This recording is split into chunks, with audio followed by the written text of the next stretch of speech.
Greetings, everybody, and welcome back to episode 36 of Extreme Evocast, an all-purpose Pokemon podcast where we talk about news, trivia, and everything related to Pokemon. Has it always been related to Pokemon? I can't even remember my own, slogan. It's sort of just like muscle memory at this point, but I'm starting to question if that's what I said. Well, I'm not going to worry about it. Anyway, welcome. I hope you're all having a great day.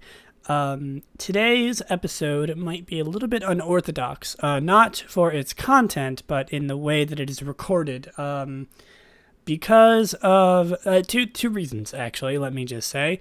One reason, okay, three, let me say. I know I'm going into the formalities way too much. One, my parents are moving, so the living space that I use when I'm home for college is moving. I think I mentioned this last time. So the table that I'm using is a little bit, dare I say, bad, really horrible. We had to get rid of the desk that I was using because, it was just easier to just get rid of it right now, without having to, because they're moving. I guess I say we, but it's not really we. They are moving in like a week, less than a week. And I'm going to be moving to my grandmother's house to stay for the rest of summer before school starts. I'll get into that in a second. And we wanted to just get rid of the desk so the trash people could take it before it starts to be a huge mess. What if they didn't take it that week? They just they just decided not to take it, then it would be stuck with a huge desk, while we're trying to move, and that wouldn't be good. So we just decided to get rid of it, and I'm using it's the tables that you see or that you use when you go to a party or a family gathering. It's just a white foldable table that people use for a crappy dinner or ping pong. It's one of those, and I'm in constant fear that it's just gonna collapse and all of the entirety of my desktop computer, including everything I have on my desk, is just going to fall to the ground and cost me $3,000. Hopefully that doesn't happen though. I mean, if it does, you would know, because I would not be able to continue recording this podcast. So the desk is kind of bad, and the reason why I'm saying this is because my microphone setup is a little bit weird, because I have this mic, this boom, the arm for my microphone that clamps onto the desk, and wood is really good at dealing with that. Wood is it's a strong material, but this desk is bad plastic, so it just ends up warping the table when I clamp it down, and it literally bends underneath the clamp, and I can't clamp it too weak, because then it won't stay up, and if I clamp it too hard, it also doesn't stay up, because the integrity of the clamp is not strong enough, because it's crappy plastic. So I keep looking over to it. I'm in constant fear that my microphone is just going to fall down, and I guess I would say that you would know if it happened, but that's not necessarily true, because I would just stop recording. But so things might be a little bit weird because of that, and also the microphone's in a little bit of a weird spot. So I apologize if my voice sounds a little different, if things are a little bit messier than usual. This is temporary until I go back to school, pretty much, because at my grandmother's house I'm gonna have to using the same exact table, which sucks. So you'll have to deal with this for at least 2 more episodes. Also, much less urgent than the table problem. I sound like a bait. I'm oh, my desk isn't working. Oh, and also my jaw hurts, and I can't talk for a long period of time. No, I just my jaw hurts. I pulled a muscle in my jaw, so talking might be a little hard for me. So again, you'll have to apologize. Yeah, you, the viewer, will apologize to me. You'll have to forgive me for that. So things are, not normal here. Which is weird, because I'm in the comfort of my own room, the place I always record this podcast. So I apologize if things sound a little bit different, things a little bit weird. And the third reason is actually content related, and a segue into my into the topic of today's episode, which is arm of my chair just like gave up on my arm. Topic of today's episode is, of course, Pokemon Mystery Dungeon Rescue Team TX. What a mouthful. And I'm just going to kind of, go at it. Last episode, I delayed it because I didn't want to spend a huge amount of time talking about, both Twilight Wing 6 and Mystery Dungeon because I had a lot to say. So today is the episode that I'm going to be talking about it. My stupid chair. Also, I changed my chair because we had to get rid of the other chair because it was too big and also nasty. So the arms of this chair don't stay up correctly. So like one of them is fine. Like I can rest my arm, but it's sort of a force of habit. If I put the weight of my arm down on this chair, it just goes down. And now I'm stuck with like two uneven arms. I know, first world problems, but like I said, things are changing because I'm moving, and the slight inconveniences that I have to deal with might affect the quality of this podcast ever so slightly. So you have to forgive me for that. But yes. Also, did you know? This is gonna sound really stupid if you did know, or if it's common knowledge. I said the word segue earlier. I used the word segue earlier. And I always thought that that segue was spelt like the wheel, like the one wheel, or like the two-wheeled standing thing that mall cops use. I thought it was spelt like that. Apparently it's not. It's spelt SEGUE, like Segway, totally different. And I feel like an idiot ever since. I didn't know that. So there's your little non-Pokemon tip of the day. Segue, when referring to the leading into another topic in a conversation, is not spelt the same way as the motorized vehicle that mall cops use. Crazy information, I know. Anyway, trying to get a little bit more tangenty in the beginning of the podcast. There goes the armrest again. There's no stopping it.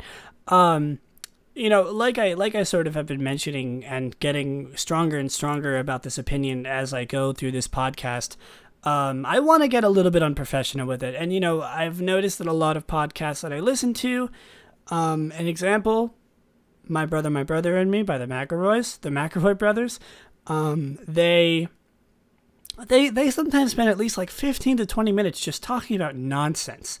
In the beginning of their podcast. And I know that theirs is a comedy podcast, and this is I wouldn't call this necessarily a comedy podcast. I try to be funny as much as I possibly can. This is more of just like it's a Pokemon podcast. Is that an okay category? You got your comedy, you got your drama, you got your horror, you got your informative, educational. This is Pokemon. It's everything. It's all of them at once. I'm gonna have to start sprinkling a little bit more horror in there. Boo! No. Okay. Anyway. Yeah. I'm trying to be a little bit more tangenty, talk more personally when it comes to things in my life. I know that you didn't come here for Lillie. You didn't come here for the host. You came here for Pokemon. But well, maybe you did. But I hope to enlighten, brighten some people's day maybe a little bit before the informative, information heavy parts of this podcast with a little bit of talk. And I really enjoy just talking and being entertaining to people and just telling stories. So I'd like to do that a little bit more on this podcast. I want to keep the Pokemon center obviously there. Most of the time I imagine that the topics and stories would be related to Pokemon, and also just about this podcast in general. So we'll see. I'm trying some new things. Let me know if you like it. I'll be here all week. Next Thursday is my big night, so enjoy. Anyway, let's move on. We have some news today, of course. When do we not? Very exciting, very big things, actually. I mentioned last time in Pokemon Go that there was some rocket balloons appearing around, floating around in the sky, and you could fight them. And Niantic has added a brand new feature where you can actually battle Jessie and James in a special Meowth balloon for a limited time. So I don't know when that is, but you can find a Meowth balloon that appears and you fight Jessie and James, and you can also The Shadow, Ekans, and Coughing you receive from the battle also have a chance to be shiny, and you can also get special outfits of Jessie and James for free, which is really cool. I believe this is to go along with the Coco movie, because Pokemon Masters is also doing an event tying in with Pokemon Coco, or the movie Coco, with Jessie and Arbok, which is really cool. So I assume this is sort of going along with that. I don't know why. Are they prevalent in that movie? I don't remember. It's been a while since I've watched the trailer. But apparently they're promoting the Pokemon Coco movie with Jessie and James, which is something I'm not opposed to, because who doesn't love Jessie and James, right? You know, I'm in a little bit of a weird spot here, because I remember specifically last episode that I said I was going to start taking part in Pokemon Cafe Mix because, one, I was interested, and two, because I thought it would be good for this podcast. And surprise, surprise, I didn't. And I remember specifically because I wanted to take part in the Score Bunny event, which was happening from July 1st, I believe, to July 15th, which I missed. I still have not opened the game, which, you know, isn't a huge deal. But similarly, you can now find Sobble. Sobble will now appear in Cafe as a special customer. Once you encounter it, you'll be able to invite it to parties and I thought it said re-recruit, but it's just a misspelling on Cerebi. It says recruit, like R-E-U, recruit. You'll be able to recruit it as staff. This is from July 15th to July 29th. Very exciting. I assume Grookey will be next, but, you know, Pokemon works in wonderful ways, so you never know. You know what? Fine. I'll talk about Pokemon Masters. You know, sort of get into the groove of things. Maybe, who knows, maybe this is something that I end up talking about, you know, many a time. But for now, I'm just going to try it out. New event has begun in Pokemon Masters. I know I've talked about it before, but I'm just joking around. The event is a Poison-type training event. This event allows you to train up your Poison-type sync pairs and adds a new Spotlight Scout that allows you to get a newly added sync pair of Lucy and Seviper. Who is Lucy? Huh? Who is that? Who is Lucy? It's she looks like a Seviper. Who is that? Like an original trainer to oh, she's the Frontier Brain she's the Pike Queen in Hoenn, it looks like.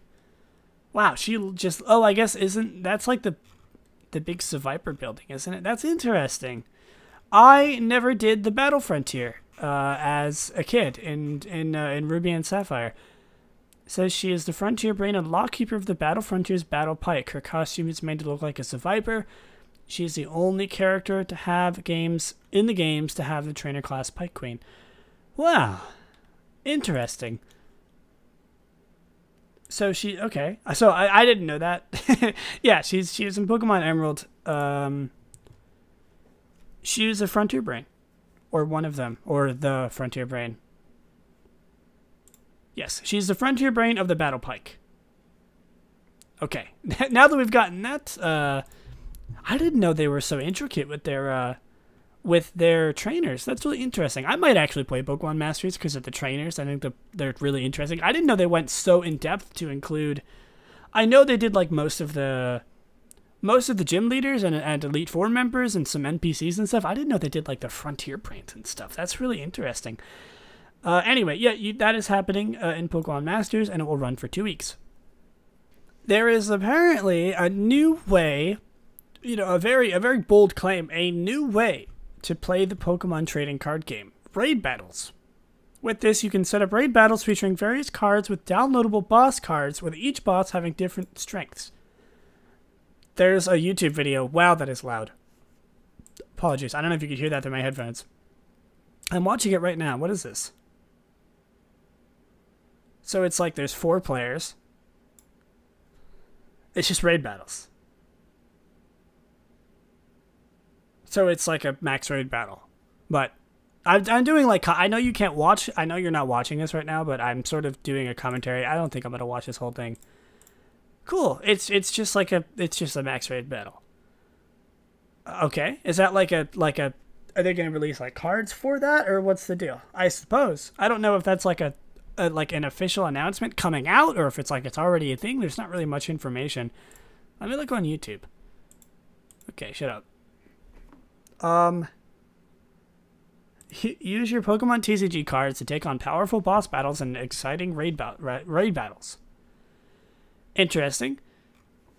Apparently it's unlisted, which is interesting. I don't know how did they manage to do that? How did Cerebi find this video? It's unlisted. Interesting. Okay. Wow. How did Cerebi find this video? Cerebi have ins on the with Pokemon, because Jesus. Well, anyway, that is apparently coming. I don't know if Pokemon is going to do an official announcement or anything like that, but it's not even public. So I suppose we shouldn't even be talking about it. It sounds like a secret. More to come, hopefully, maybe. I don't know. We'll see. More Pokemon Go. A special set of outfits. Oh, sorry. You know I love to make fun of Cerebi's typos. A special set OOF outfits are available. It's like OUF. A special set OOF outfits are available in Pokemon Go for select Samsung customers in the US as part of their Summer of Galaxy promotion. If you have a Samsung account, you can receive a reward through their official site to receive a tie-dye hat and t-shirt. Okay. It's apparently not even available in the US yet. How interesting. We only talk about the most riveting of information here on Evocast, but there you go. Samsung Galaxy t-shirts. So cool. I'm trying out sort of a different news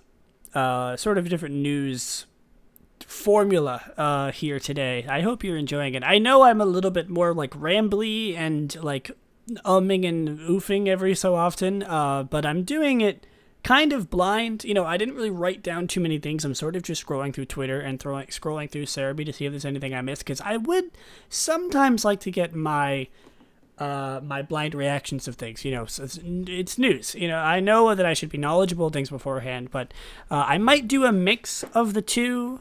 It depends on, you know, what people think of this. I kind of enjoy going through the news as more of a loose topic. Maybe make it a little bit more personal, and make it seem less like I'm just reading off of a script. Because honestly, that's kind of what I do.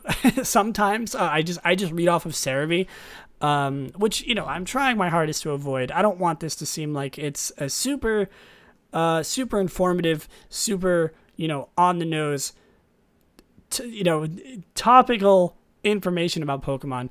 I'm just sort of talking about it, letting everyone know what's going on in case you didn't know, and also partly informing myself, which is why I sort of like doing it this way. I might incorporate that into a few things. I might, if things are more important, I might, you know, look at them beforehand, but it's a little hard to gauge that. So let me know what you think of me just sort of scrolling through Twitter and scrolling through Cerebi.net to see interesting things going on. Obviously, I'm like pausing, you know, I'm doing editing of the podcast. I'm not just gonna keep in the 45 seconds of me scrolling through looking for something, but you know, it's a little bit unorthodox. Like I said, I'm trying some new things here because I really want to spice up and make this podcast as good as it can be. So let me know what you think. Anyway, the next online competition has been announced. This competition, the Armor Beginnings, is a single battle competition that allows for the use of Pokemon only in the Isle of Armor Pokedex, and Pokemon only with the Galar mark or the Battle Ready mark. So it's an online tournament. Registration is open from now until July 23rd, which is 3 days from now, which by the time of releasing this episode is like tomorrow, I think. Battles are run from July 24th to July 26th, and all players get 50 BP. So if you're interested in doing that, I would recommend registering quick, because if you're listening to this podcast on the day of release, you only have like a day. So good luck. I think that is it for the news for today. There's a few more Pokemon Masters things. There's like new sync pairs. Fantina and Phoebe. There's like Steven, who's in like a sick summer outfit with an Alolan Sandshrew, or Alolan Sandslash, which I think is kind of silly. I'm not going to go super in depth, but if you want to see more about Pokemon Masters, I would recommend going to cerebi.net, which is where I get most of, if not all of my information. But one more thing before I get onto the main topic of today. Community Day happened yesterday, actually. It was ghastly. This is technically quote-unquote Reviewity Day, of course. Like I've explained so many times, I didn't take part in it. Only a few more episodes. Only a month until I go back to school, and then I'll actually be able to play Pokemon Go. So sit tight. I hope those of you who did I know that they're doing things at home now, and I probably could do it, but I've been so busy, and honestly, I think I would be more into Pokemon Go if I actually have places to go. So I hope that anyone who did it got their shiny Ghastly and had a great time. Anyway, before we go to talk about Pokemon Mystery Dungeon DX, we have to do everybody's favorite segment where we talk about a random Pokemon every episode, random Pokemon of the week, and today's Pokemon on the chopping block is number 587. Can you guess it? I would be impressed if you could guess this Pokemon. I'll give you a second. It's Emolga. Emolga is an electric flying type Pokemon introduced in Generation 5. I can't read Roman numerals. It is not known to evolve into or from any other Pokemon.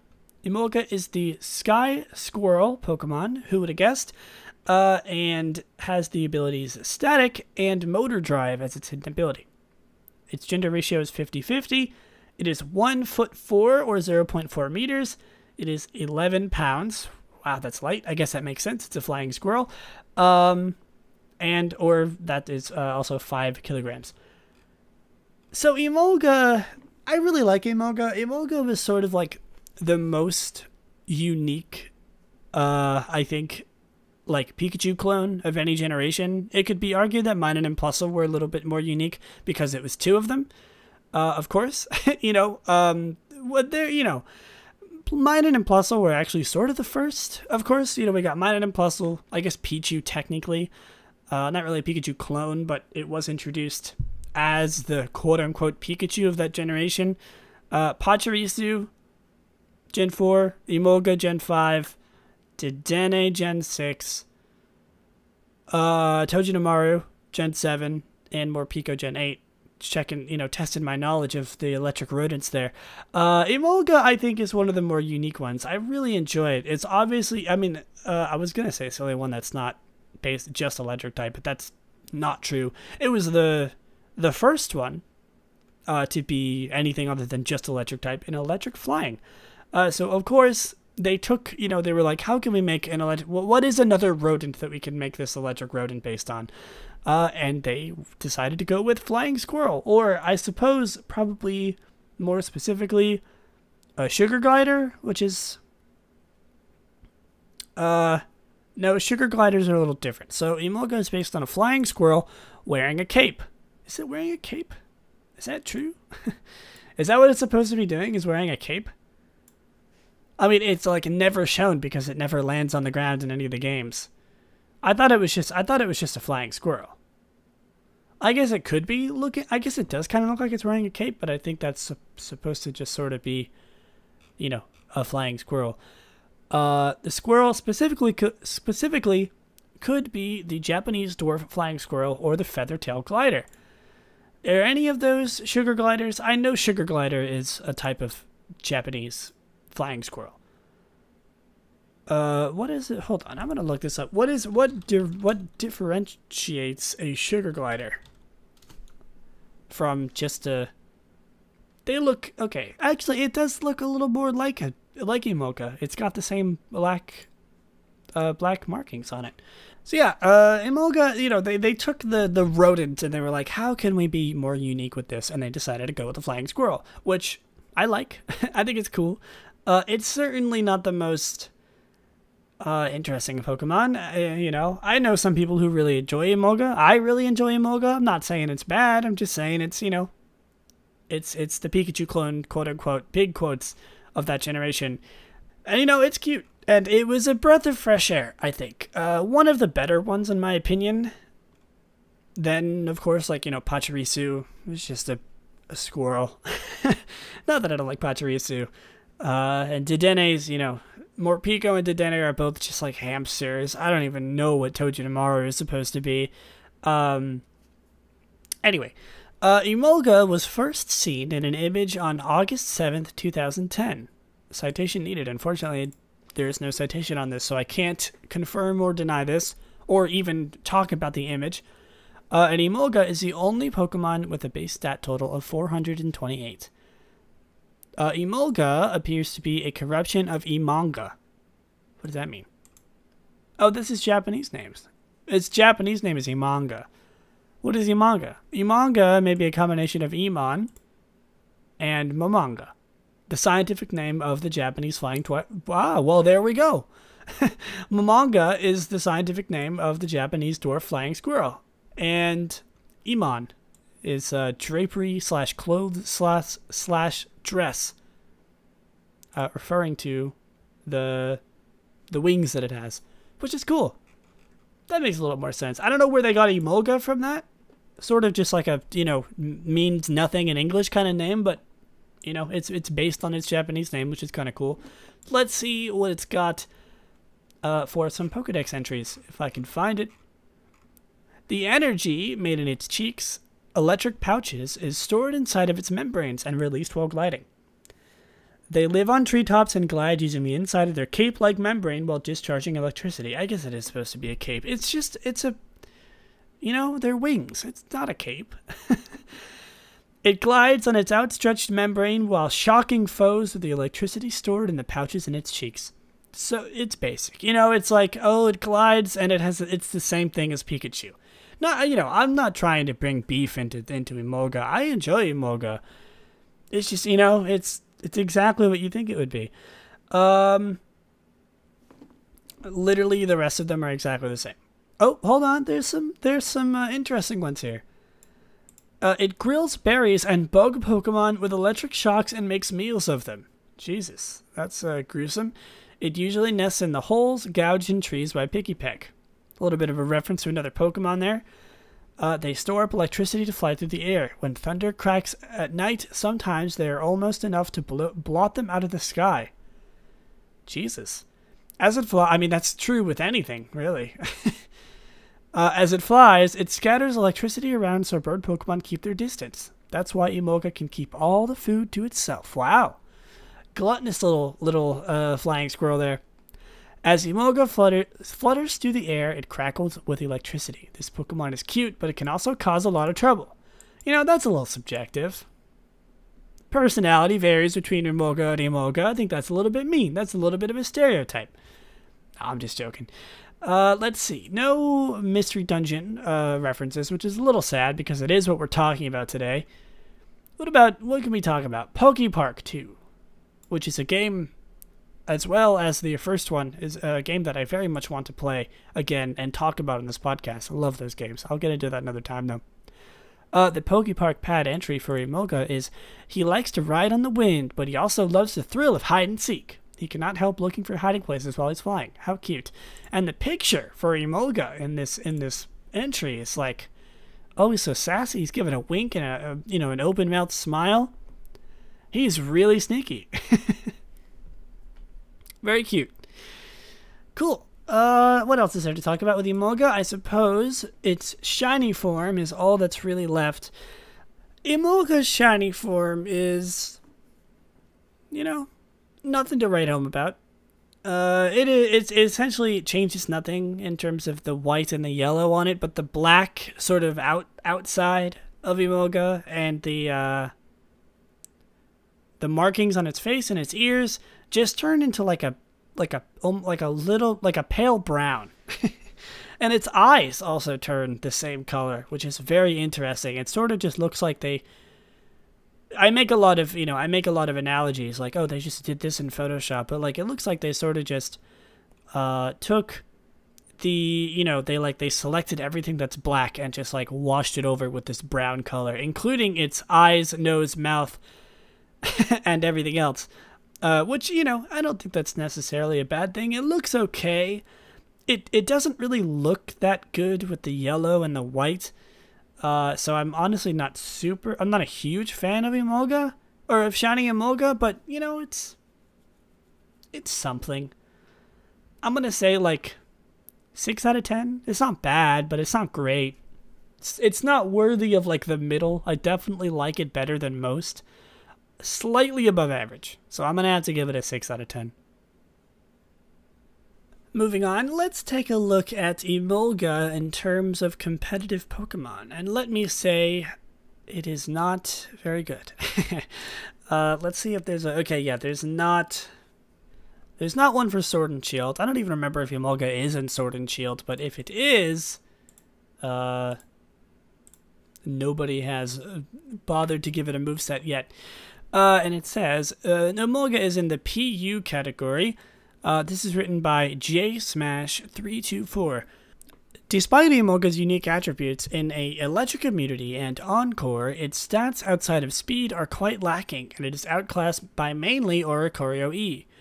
Emolga also does not hit especially hard, and its quirks do not stand up to Oricorio E's access to Calm Mind, higher special attack, much better bulk, and ability to check threats like Girder and Torterra much more convincingly.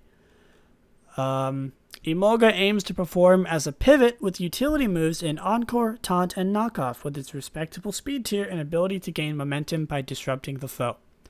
Even with its blend of offense and utility, Emolga's lackluster stats tend to fail it, so it struggles to do its job consistently. This makes Oricorio E a better option for a Pokemon of its typing, and other utility pivots such as Alolan Persian and overall more effective. It has Thunderbolt, U-Turn, Encore/Taunt, Roost/Knockoff. It doesn't have, that's the recommended moveset, my apologies. Rocky Helmet as its item, Motor Drive as its ability, Nature is Timid, which is of course plus speed minus attack, because it's a special attacker, and 4 defense EVs, 252 special attack EVs, and 252 speed EVs. Oh, its stats. I forgot to talk about its stats. Yeah, they're bad, if you couldn't tell. Its HP is 55, attack is 75, defense is 60, special attack is 75, special defense is 60, and speed is 103. Actually, hold on. I'm going to take a look at what it sort of has when Oricorio E wasn't there, because they sure did talk a lot of smack about Emolga when comparing it to Oricorio E. Well, in X and Y, it was pretty much just as bad. Emolga is a bad Pokemon in PU that is outclassed by other electric types such as Substrika and Raichu, which are faster and more powerful. It does have a different, item though, which is Leftovers, and it's more of a supporter Pokemon in X and Y with Taunt, U-Turn, Roost, and Encore/Thunderbolt. I mean, those are kind of the same, but having. Actually, no, those are exactly the same. Never mind. I thought it looked a little different. It's just the formatting. It's a little weird. So no, its moveset is exactly the same. Same ability, same nature. It's just it has Leftovers instead of Rocky Helmet. Is that because Rocky Helmet was made in Sun and Moon?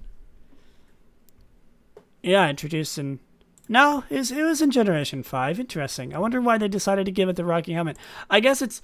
it's not it's different people, because the Sun and Moon one is written by JSmash347, or 324, got my numbers mixed up there, and the X and Y one is written by Rub Some Bacon on It. So yeah, people have different opinions of what they think that different items should be put on what Pokemon, so I can understand that. Both seem like pretty manageable items for Emolga, which... unfortunately, is a bad Pokemon. So that is the last that we're going to talk about Emolga for today. Let's move on to the main topic. So, Pokemon Mystery Dungeon Rescue Team DX. Probably the longest Mystery Dungeon game Actually, that's not true, because there was also Pokemon Mystery Dungeon Red Rescue Team and Blue Rescue Team, which is technically shorter than this, but it just feels like a mouthful. Pokemon Mystery Dungeon Rescue Team DX was, in my opinion, a great game. I'm gonna, again, like I've been trying to do, avoid making this too much of a review. I will end up giving my final thoughts and sort of like a rating, like I do most other games that I talk about on this podcast, but I just kind of want to talk about it. So, Mystery Dungeon DX was very good, in my opinion, like I said.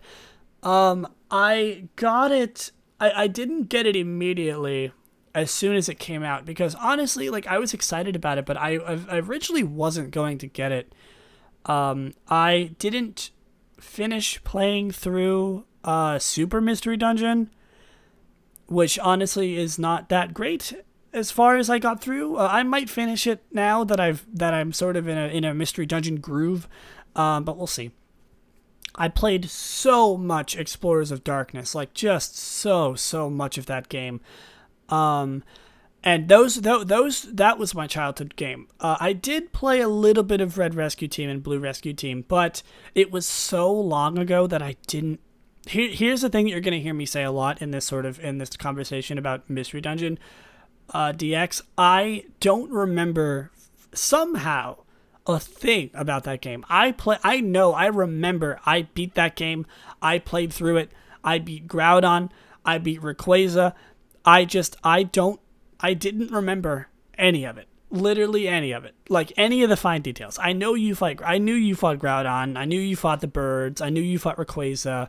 I just didn't remember anything else about this game, which was really exciting to me, because that meant that I could essentially play the game for the first time. Not really, like, I didn't actually play the game for the first time, but it felt like it. Honestly, going through the story and playing through Pokemon Mystery Dungeon DX really felt like I was playing through it for the first time. And that's not really something that a lot of people can say. They either played it or they haven't. So they're either going into it completely blind, or they've played the game before and they're experiencing the remake for the first time. I was kind of in this weird spot where I like vaguely knew it, but at the same time I also didn't, and it was really interesting to me, because like it was a little bit frustrating at first, because a lot of the times I didn't know. Well, it wasn't like frustrating, but it was interesting, because most of the time I actually didn't know if certain parts of the game were made, they were put into the game or they were from the originals, because I just genuinely didn't really remember that much. And I think like those games had some different things than like the Explorers of Sky and Darkness games. And even then, I haven't even really, it's been a long time since I played the Explorers of Darkness and Explorers of Time games. So it was kind of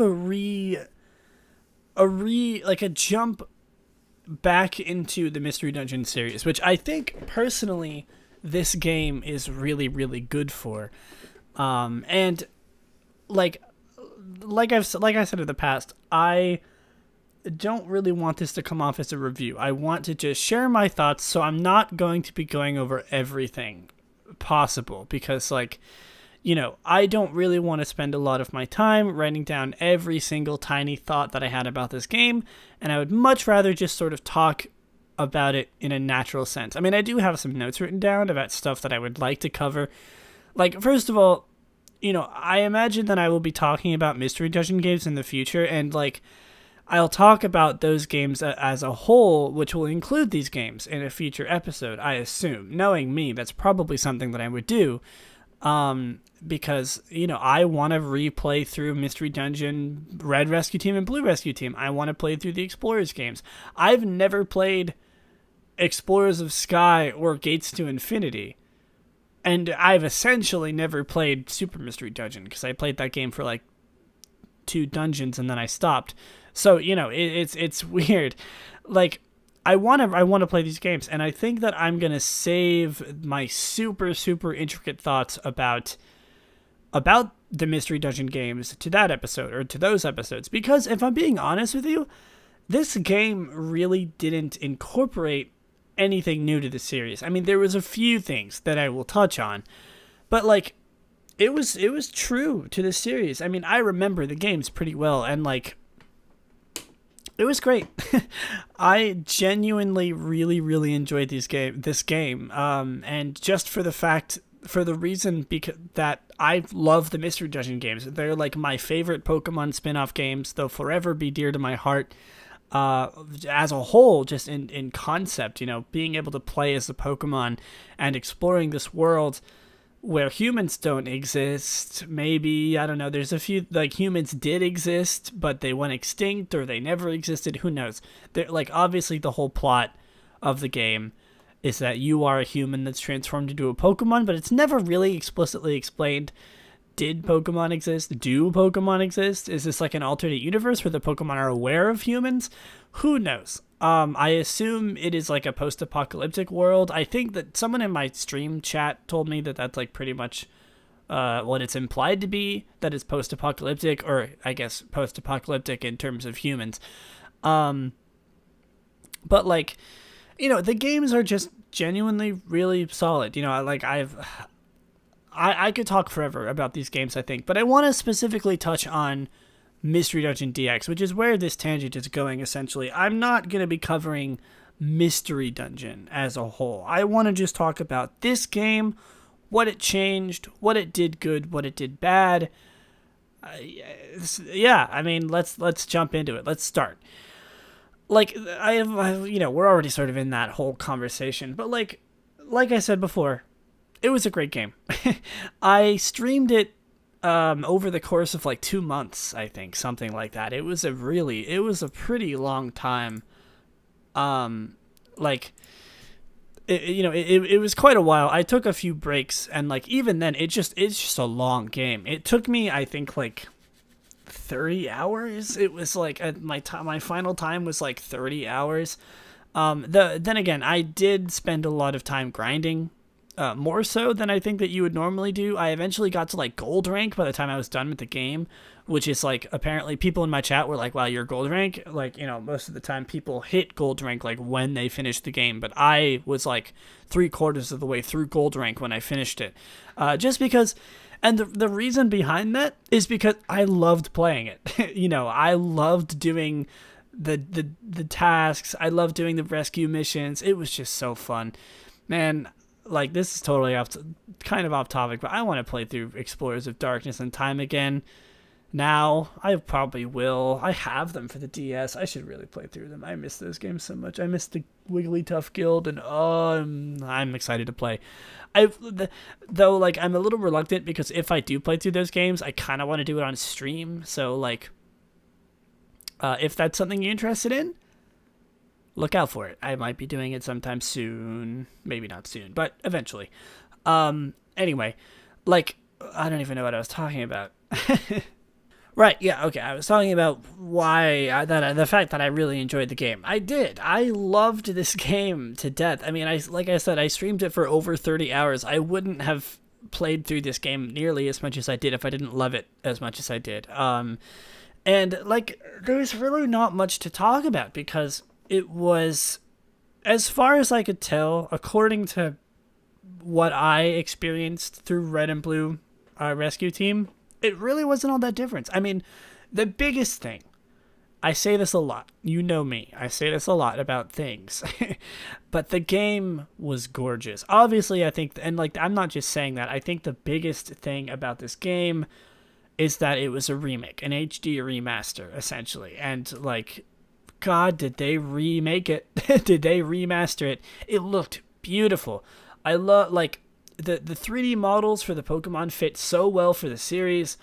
They even kept a few of the sprites in there for, like, their icons in certain places. It was such an homage to the original game, but also at the same time being such a great remake. The game is beautiful. You know, like, the animations were super good. The music remake was, like, the remake of the music was so beautiful. I forgot how great the music was in this game. And, like, obviously I'm sugarcoating things, because there are genuine flaws to this game. I honestly cannot really think of any right now. I mean, I have a few I'm going to talk about, but like, obviously, take what I say with a grain of salt, or I guess a grain of sugar, because I tend to I tend to be over positive when it comes to how much I enjoy things. That's just who I am. Other people might be a little bit more critical, but personally, I don't really have anything negative to say about this game. Genuinely, I think it was beautiful. I think it was great. I think it was fun. Yeah, I mean, if you're looking to pick up this game, I'm not even done talking about it yet, but like if you're looking to pick up this game, I would say yes, guaranteed, yes. If you enjoy the Mystery Dungeon games, or you think that you would enjoy the Mystery Dungeon games, I would. If you're unsure, maybe go and watch a playthrough. Well, skip to like, an episode. Try not to spoil yourself. Obviously, the story in the game isn't super, crazy. Like you're a Pokemon, like you're a human that turned into a Pokemon. You pretty much know that from the very beginning, and it sort of evolves from there. I'm not going to spoil the game necessarily. I'm not going to spoil the big story elements. Obviously, I know I said you fight Rayquaza and stuff at the end, but like that's not extremely spoiler territory. I'm going to try my hardest to kind of keep it spoiler free. But obviously I will be saying things about the game, so take that with a grain of salt. But yeah, if you're unsure if you would really like this game, maybe go watch some gameplay. Watch like the first dungeon or something. It's very bare bones, but at the same time very complicated, which I enjoy. It's sort of simple. Like this is sort of the same. Like Pokemon is the same way. The base games is the main series games are the same way. It's simple at heart, but simple on paper, but complicated. In game, like there's so many types, there's so many moves, there's so many abilities, and even more so in Mystery Dungeon because you have the rare qualities, you have the randomly generated dungeons, you have different Pokemon in different areas. It's very complicated, but at the same time, it's pretty simple to understand. So if you're unsure, if you're still unsure even after my recommendations, I would say go watch some videos about the game. Maybe a review of the game other than my own, someone who maybe talks a little bit more critically about the game, and its flaws and what to expect from it, and then pick it up or don't, it's totally up to you, but I adore this game and I'm not going to sugarcoat that. I had a great time. I'm going to remember this game for a long, long, long time. I'm probably going to replay it at some point. I know I'm like, right now, actually, I'm taking like a month and a half break from streaming, and I'm kind of upset about that because I want to play more Mystery Dungeon. But the thing is, I said that I would stream the post game and stuff to my viewers. So I'm sort of holding off. Maybe I'll replay through the game. Who knows? Maybe I'll make a new save file and I'll replay through the game. I would love that. Just so I can play the game more. This is what I mean. You see how much I like this game. Okay, I'm going to stop gushing and let's talk about some more specific things. One big flaw that I will say is that it was pretty easy. Sort of a common theme for modern Pokemon games. It was pretty easy. I don't know if this is true for everyone. I've actually heard some people say that it's pretty hard. I mean, it's randomly generated, so it's kind of up to those whims. It's weird. Like some places I had difficulty with, I don't think I died. Like I lost a dungeon one time. I mean, I had to escape a dungeon twice because of mistakes that I made. Like I forgot to link a move, and also, I just decided that the dungeon wasn't worth it. So I never lost. I never died. Yes, my Pokemon fainted and I was revived, but I never lost the game, which I remember doing a million times when I was younger. Obviously, I was younger, but I think that sort of argument still stands. The game is definitely easy, or it was easy for me. Like I said, I've heard people say that they've struggled with the game, so I don't know how super true that is, but I had an easy time with the game. Specifically because of one big thing, the rare qualities. The rare qualities are new to Mystery Dungeon DX, and they are just sort of attributes that Pokemon have. Random Pokemon have them, and they do random things. They're sort of like abilities, but they're more general and they're more broad. And there's two in particular that I think are genuinely kind of overpowered, which was Squad Up, which is what I had from the very beginning. And that makes it so the more Pokemon that you have in your party, the higher chance you have to recruit people. And that also comes with another huge change they made in this game, is that another thing that sort of makes a case for how easy it is the fact that you can recruit up to 10 Pokemon in your party at once and just have this huge squad patrolling through the dungeons, and they even get to help you in most boss battles. And like, I think that's the reason why it was easy for me, because like every single dungeon, and I mean this almost literally, almost every single dungeon that I went through, I ended the dungeon with at least like 6 or 7, and even most of the time 10 Pokemon in my group. And like any large group of Pokemon, like a monster house or like a boss, just went down so easily because of the fact that just sheer numbers. You know, even if the Pokemon weren't necessarily super weak, the fact that I was fighting Groudon or I was fighting Articuno and like I literally just had 10 Pokemon wailing on it at once, it wasn't difficult. It wasn't hard. Like Groudon specifically was an absolute joke to me. I don't know if it was just the group that I had or the Pokemon or the circumstances that I had. I don't even think Groudon did any damage to me. It was so easy. And like I said, this is all up to random chance. This is not true for everybody. You know, it's sort of subjective because obviously everything is random and you have different Pokemon, you have a different team, so it might be more difficult for you. But for me, most of the game was pretty easy. And, you know, that didn't really make me not enjoy the game as much as I would have if it was a challenge. It certainly was a challenge. It was more of a strategical challenge than an actual difficulty challenge, which I can appreciate. But it was, I guess I'm a little bit thankful for it because it made me need to spend less time doing things. You know, like everything went smoothly. It was still a challenge. It was enough of a challenge where I felt challenged and I felt like there was a little bit of difficulty and strategy that needed to go into things, but it wasn't challenging to the point where it was frustrating. Which I think is an outlook that you could even see that's good. You know, it's a positive sort of negative that comes from this game is that, yeah, it's too easy, but it's not frustrating. You know, it's strategically difficult, but it's not hard difficult. I personally really enjoy looking at it that way, because like I said, I sugarcoat most things and I just had an awesome time with this game.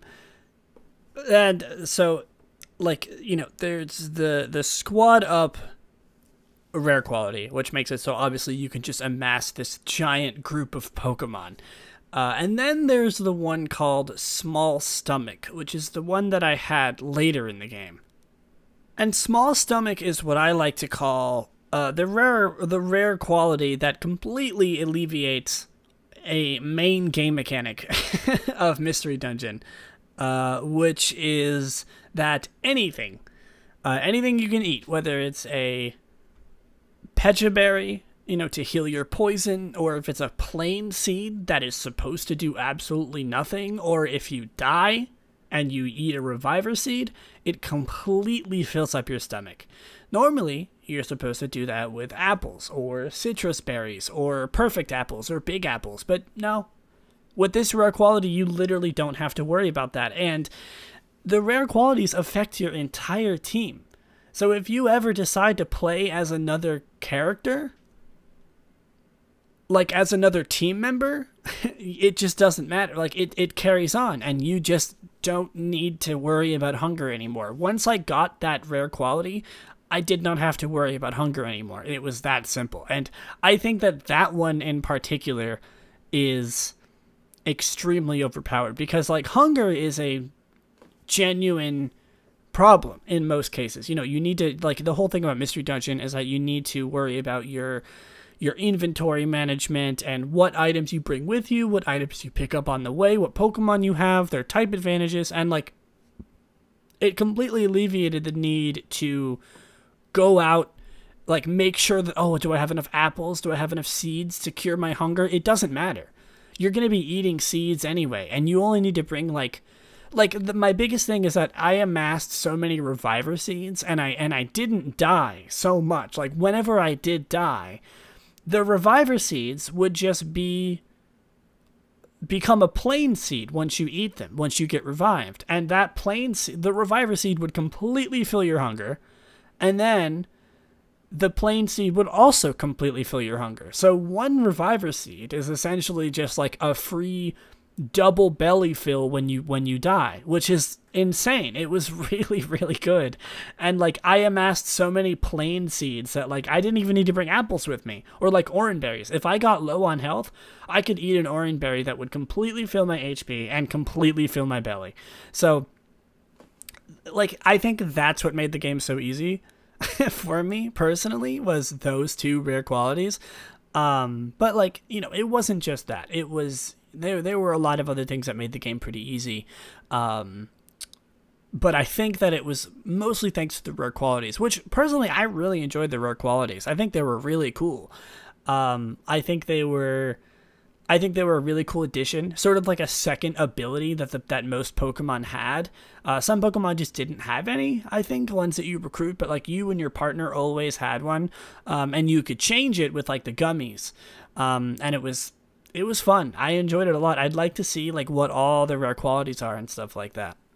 Speaking of, one of the bigger things that they changed, and probably the last one that I'll talk about because I am running a little bit low on time here, is the gummies. They completely nixed the whole gummy system with like IQ and stuff like that, at least as far as I'm aware. I don't know if that was ever a thing in the first Mystery Dungeon games. I literally don't remember, so I can't say for sure.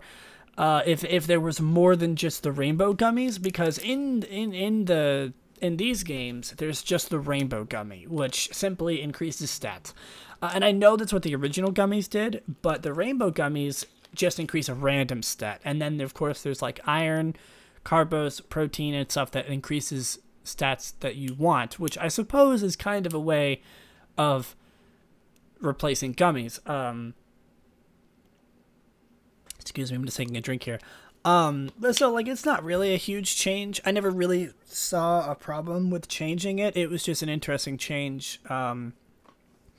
That sort of felt like they were dumbing it down a bit at first, but at the end of the day, I can kind of understand why they did what they did. And it's not as big of a change as I originally thought it was. So I want to talk about my team. I'm going to end it off talking about my team. And sort of the what came out of that. So I decided to choose Cubone, just because I really like Cubone. I really enjoy Cubone as a Pokemon, and like I said on my stream, it was the only ground type on the list, and I don't know, I just thought it would be fun and interesting to choose Cubone. It wasn't really my first choice. I was just like, you know, I like Chikorita, I like Pikachu, I like Cyndaquil. I like all the Pokemon that were available, but I don't know, I wanted to try something different, and I went with Cubone, and I'm glad that I did, because I really enjoyed Cubone. Like, I chose Pikachu as my partner, and I decided to name her Peanut, which is after a Pikachu that I used in my Sword and Shield playthrough, and I named myself Lillie, of course. And our team name was Lil Nut, because I wanted to combine our names together, and it was the only way that I could think of doing it. And I'm really glad I did, because Lil Nut is just the funniest thing ever.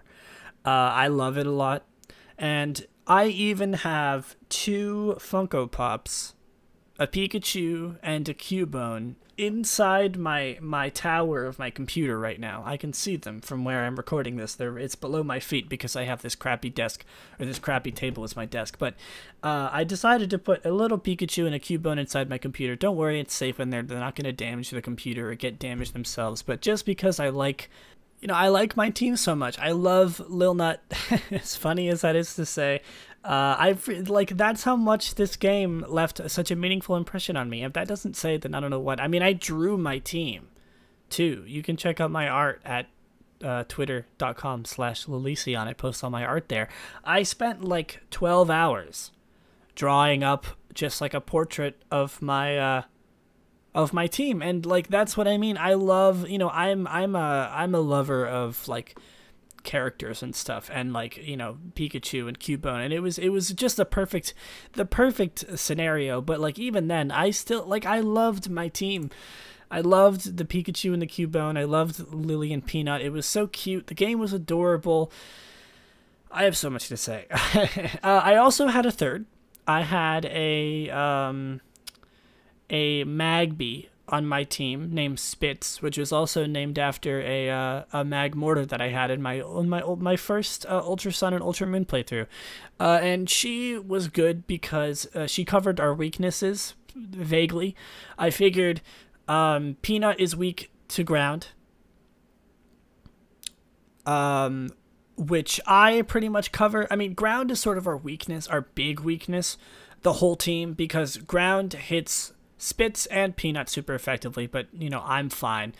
So I figured what's weak to me, or what's good against me, a Cubone, is grass, ice, and grass and ice. There's others, but I figured, and water. Water is dealt with by Peanut, and grass, and I figured that, oh, you know, the best case scenario would be to get a fire type. So I found Magby, I named her Spitz, and she was with us the whole game, and I was really, really happy. She carried us to the end. I'm a little bit upset that the game didn't have more cutscenes with that third partner that you bring with you. But I totally understand why. I'm just a little bit upset that they didn't. You know, it would have been fun to see, like, your third just, like, at least in the background, you know what I mean? I'm very, very happy that they were even there in the first place, and that's what I love. I loved making our little team. I loved strategizing. You know, I did a lot of link moves. I ended up having, like, a really, really good team. Apparently, Cubone and Pikachu are, like, two of the best teammates and, like, two of the best Pokemon in the game, which I didn't even mean to do. I just like Cubone and I like Pikachu. In conjunction with each other, I mean, they're, like, two of the most overpowered Pokemon together, which I did by accident, which might also contribute to the fact that the game was easy, but, you know, I'm looking into things too much.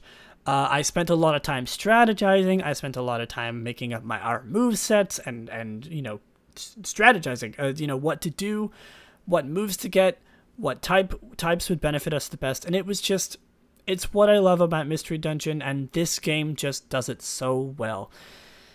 Final thoughts, without going too much into the story, spoilers, you know, the story was amazing. Obviously, I mean, it's a pretty old story. It's the same as the first game, so I don't think there's any differences as far as I can remember. But it's solid. It's good. It's wholesome. It made me cry. It'll probably make you cry too. It's an adorable game. It's a beautiful game, and it's everything that Mystery Dungeon is. I wouldn't say that it's the best in a series. I think that still goes to Darkness and Time. Personally, for me, I've never played Gates to Infinity or Explorers of Sky, so I don't know if those games are better. They might be. Who knows? But as far as I can say, I don't think it's better than. Darkness and Time. Is it better as a remake? I think so. I think it does everything that the originals did great, and, you know, did even better than that in other regards. Like I said, kind of stretched for time here. I wish I could talk about it more. If there's other things that people want to hear my opinions about in the game, I will be happy to talk about them in another episode. I'm saving some of the more core mechanical things to a Mystery Dungeon episode or another Mystery Dungeon episode, but I had a great time with this game. It was super, super fun. It's probably a game that I'm going to remember for a really long time. And, I mean, that goes with the originals too, but this game even more so. It's modern. It's great. It looks beautiful on the Switch. It's just a really good game. Anyway, thank you guys so much for being here for this long. I hope hearing me gush about Mystery Dungeon wasn't too excruciating for you. We are going to finish off this episode of Extreme Evocast with everybody's favorite segment, where we talk about a random move every episode. Almost messed that up. My perfect move tutor streak was at risk there. Today's move on the chopping block is number, I believe, if I can remember correctly, 591, which is Diamond Storm. Diamond Storm is a damage-dealing rock-type move introduced in Generation 6. Yes, that's 6. I can't read Roman numerals. It is the signature move of Diancie. It is a rock-type move. It is physical. It has a PP of 5, a power of 100, and an accuracy of 95. In Generation 6, Diamond Storm deals damage. It is a 50% chance to raise the user's defense by 1 stage for each Pokemon that it hits. If it increases the user's defense stat more than once from a single use, the stat raising animation will only play once, but a message stating that its defense rose will appear for each increase. In Generation 7, Diamond Storm now has a 50% chance to raise the user's defense by 2 stages if it hits. In X and Y and ORAS, it says the user whips up a storm of diamonds to damage the opposing Pokemon. This may also raise the user's defense stat. And it's literally the same in Sun and Moon and Sword and Shield. Apparently, it's also in Super Mystery Dungeon, and it says it damages enemies. It could boost your defense. Cool. Of course, it is the signature move of Diancie. I don't think any other Pokemon can learn it. Nope, it's just Diancie. And some trivia about it. Diamond Storm is the only Rock-type move introduced in Generation 7, or Generation 6. And Diamond Storm is the only move that can raise the same stat multiple distinct times from a single use without the user having Parental Bond, which is Mega Kangaskhan's ability, which makes sense. So, that is going to do it for today's episode. Thank you all so much for listening. I hope you have an amazing day, and I will catch you in the next one. Bye!